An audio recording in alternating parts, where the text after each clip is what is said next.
You might expect to hear the toll of bells at a church, but at a hospital? And yet much of the church's ministry is aligned with the healing professions.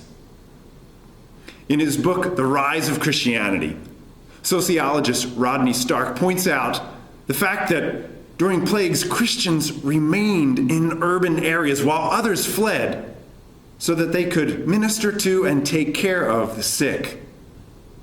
This added credibility to the Christians' witness and enabled the small movement to expand and grow.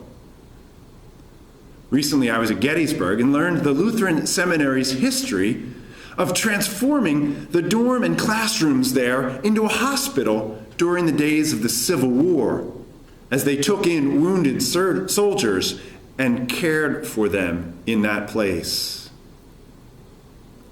The rise and establishment of many hospitals can be attributed to the Christian community's influence and commitment to the healing arts. And that commitment is there because of the abundance of healing stories in the Gospels. This week, we hear of a blind beggar named Bartimaeus, who's calling out to Jesus in the midst of the crowd, and the crowd tries to hush Bartimaeus. Perhaps they're embarrassed by him.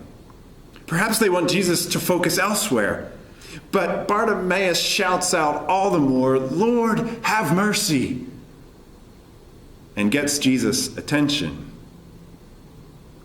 It's interesting to note that this phrase, "Lord, have mercy," is the phrase adopted by the church's liturgy, so that throughout the ages, we have been singing week after week, along with Bartimaeus, "Lord, have mercy, Christ, have mercy, Lord, have mercy."